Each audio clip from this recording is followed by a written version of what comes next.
ережепайы деген не? Ережепайы деген қасиетті үш айдың бірі. Сурет салуды не ойлайсыз? Дұрыс деп ойлаймын, бұл өнер деп ойлаймын. Тек қана ұятсыз нәрсені салмасаң болды. Біздің дінімізді қазір мынау бірінің артын шыққып, прикол ұстап, мазақтап, өзі санасыз өзі. Құдай сондай сорлық болған, ондай адамдардың өмірі сорлықпен өтеді тәуба қылмаса. Сондай сорлы болып, біреудің айыбын іздеп, біреудің приколын іздеп, жаңағы сондай бір мазақтап, өзі істеп жүрген ештеңе жоқ, шарамик өзі. Сондай шарамиктердің өзі теңелмегендердің сөз теңелетін заман, бұл бір. Екіншіден, тілі 2 метр боғауыз, ұятсыз, зато тахаджуд оқиды, зато елге уағыз айтады анда-санда, содан кейін барып анда-санда өзі білгіш болады, ана имам сөзіне комментарий жазады, мынаған комментарий жазады. Солай енді өзі. Ол өзі Құдай сондай қылған, сондай енді Құдай иттерге сана берсін дейміз. Бұл екі. Үшіншіден айтайын дегенім, сурет салу, креветке жеу, осы сияқты нәрселер, талас нәрселерге кіріп алып, елдің басын қатырып, бұл ислам өнерді қолдайды. Біздің ата-бабаларымыздың салынған мешіттерде каллиграфиялық суреттер бәрі бар. Тек қана жалаңаш сурет салмаңызсын, балаңызда, өзіңізде ұятсыз сурет салмаңыздар. Бір жақсы сурет салса, альхамдулилля, жақсы болады.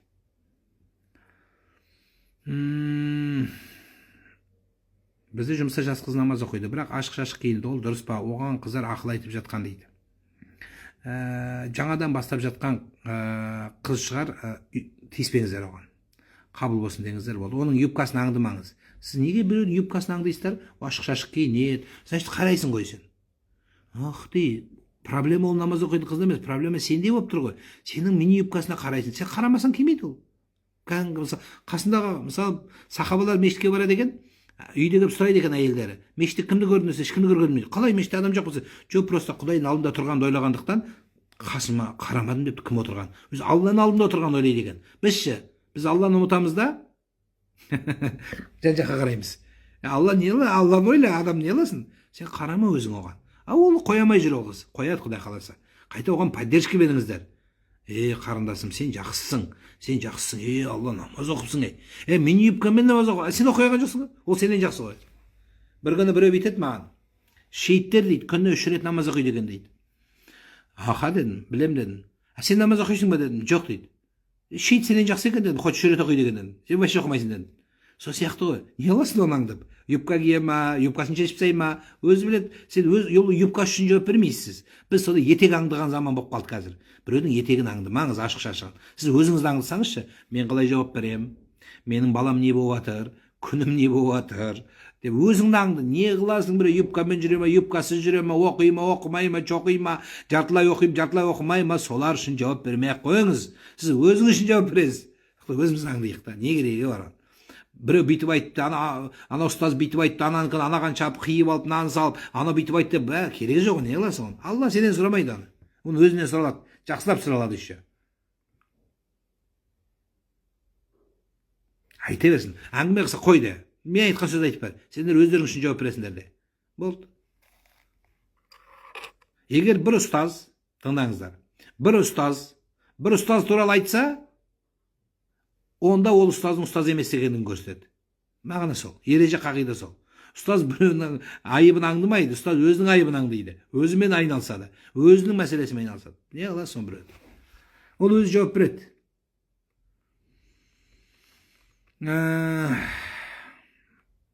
Бүгінгі қыса Ережебай қашанға дейін созылады? 1 айға созылады.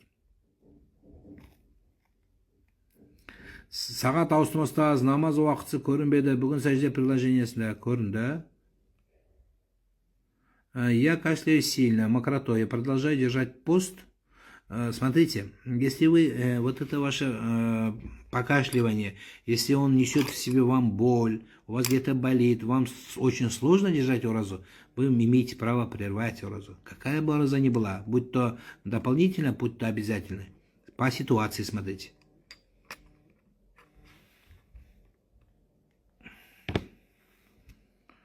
Намаз оқыған кезде 2 сүрені қайта оқуға болады ма, или каждый раз сүре оқу керек па? Бір сүрені қайта оқу фатихадан басқаны макрух болып есептелінеді. Егер білмесеңіз, онда оқи бересіз. Білсеңіз, онда жақсы емес. То есть намаз қабыл болады бәрібір. Мысалы, фатиха оқыдыңыз. Фатихадан кейін, мысалы, құл хуаллаху ахадты оқыдыңыз бірінші рекатта.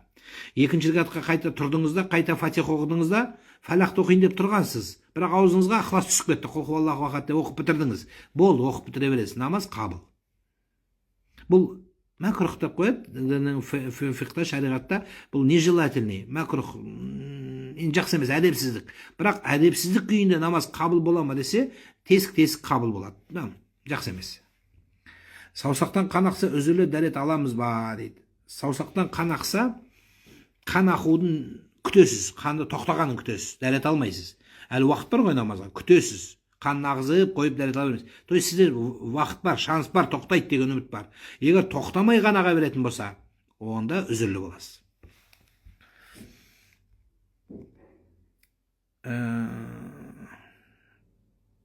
Сыртымнан ғайбаттайтын подругалармен араласуға қалай дейсіз? Күшті деп айтам. Араласу керек. Оларға доказать ету үшін емес, оларды тура жолға наказать ету үшін емес, оларды тура жолға шақыру үшін. Мені де жамандап отыр. Аузына келген сөйлеп отыр, неде ырбиып қисайып отқаны, ұлы да, қызы да, молдасы да, молда емес те тола. Енді олар әркім үшін өпірет не істейді енді. Олармен алыса бермейміз ғой. Сондықтан араласу керек, бару керек, ассалаумағалейкум деп айту керек. Онда тұрған не бар? Айта беріңіз, ол ақымақ болса, сен ақымақ болма. Сені артыңнан ғайбат қыпты, значит сен алдында жүрсің, альхамдулилля. Пайғамбарды ғайбат қылған, Алланы ғайбат қылған, бәрін айтып жатыр, сен артық емессің ғой. Мен де артық емеспін, бәріміз артық. Альхамдулилля, алдындасың сен. Құдайға шүкір деп қойды, өмір сүре бер, не аласың? Сенің күнәңді көтереді. Қанша сен оған имам Хасан Басриге айтып түрегеп, сізді аналар өсектеп жатыр десе, бүйтіп тамақ апарып беріпті, мә, апарып бер депті. Не үшін десе, менің күнәмді алып, сауаптарын маған бергенге ең болмаса алма берейінші деген екен да. Продукт беріп қойыңыз оларға, подарка беріп қойыңыз, бірақ айтпайды сен де күнәңді көтерін деп, сөз төбелесіп кетеді енді. Бақылар, іштен кетпейді, айта берсін. Айтқан сайын жақсы болады.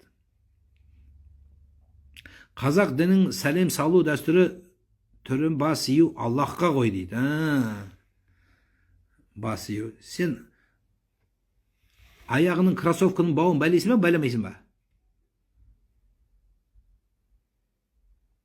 Кроссовканы байласаң иілуге болмайды. Неге? Сен кроссовкаға иіліп жатсың. Кроссовка сәжде қылып жатсың кроссовкаға. Варкау мa'ар-рахиин. Сен кроссовкаға сәжде қылып жатсың ғой. Кроссовкаға иілесің ба сонда сен?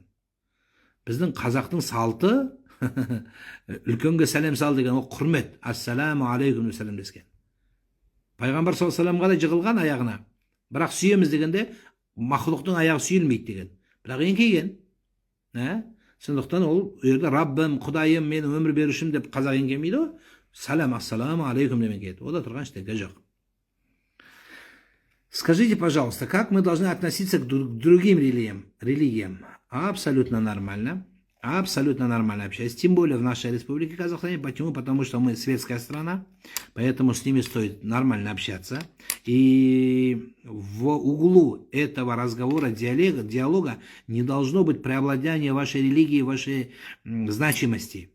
Пророк саллаллаху религия она запрещает, и законом это тоже запрещено. Знаете, оскорблять кого-то, принижать его до честь, достоинство, его нацию, религию никто не имеет права. И в исламе ля тасуббу есть в Коране. Ля тасуббу, то есть не злословьте до других религий. Аллах принимает дуа у мазлума, говорит. У трех людей идет хадис. Первый там у родителей, второй у мазлума.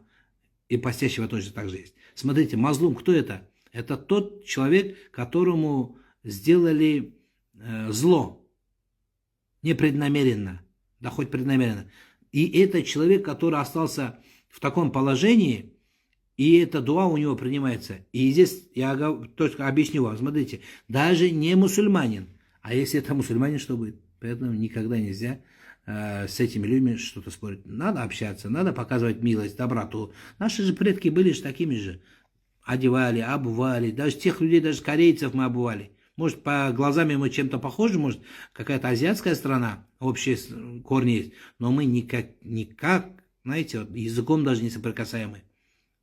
Тюркские народы, да, мы, допустим, в любом случае, наши предки же помогали и корейцам, и чеченцам, и другим.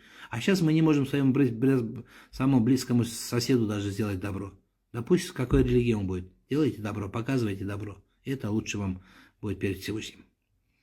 И не надо, когда вы делаете добро, знаете, указывать о религии, что я вот мусульманин, ты такой-то, такой-то, принижая, оскорбляя его честь и достоинство религию, так делать нельзя. Қарызың болып тұрып, жылда Меккеге баруға бола ма? Жылда баруға болмайды, бір рет барсаң болады. И то қарыз екі түрлі болады. Сразу беретін қарыз, срок өтіп кеткен, или ұзақ уақытқа берілетін қарыздар бар.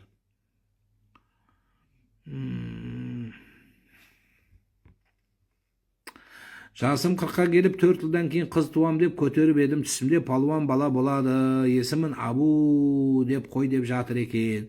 Жүзіге түссем бұл екен, енді есімін солай қою керек па дейді. Енді біздің қазақтың аналары аян менен ат қояды. Құдайдан осындай хабар алып ат қояды. Біздің бұл даналығымызды, тазалығымызды, қасиетімізді білдіреді айналдым. Сондықтан олай қойсаң жақсы болады. Намазда зам сүренің алдында ағузу бисмилля айтыла ма? Намазда зам сүренің ортасында бисмилля айтылмайды. Айтық болса не болады? Айтық қойса ештеңе болмайды, намаз оқи бересің. Бірақ бізде айтылмайды. Балам қарнында кетті, кеше жерледім. 9 айында Құран оқып жүруге бола ма? Құран оқи беріңіз. Құранда тұрған ештеңе жоқ. Құран оқу үшін дәл өзінің не обязательно. Біздер өліп біткеннен кейін оқиды ғой Құранды. Өлмесе Құран оқымаймен оқи бер Құранды. Құран жақсы нәрсе.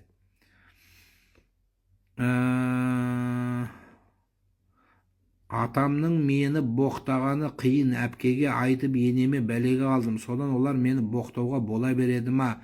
Не істесем болады? Не за что боқтай береді ол кісі дейді. Енді ол кісі аузы бейпіл адам, сен түзей алмайсың. Ол кісі солай кеткен.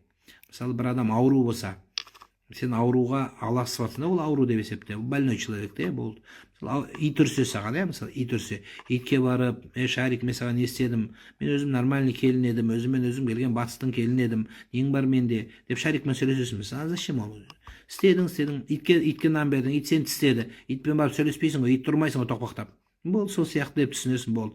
Істей бер, жақсылығыңды ата деп қарай бер, болды. Ол ақымақтығын өзі түсінеді.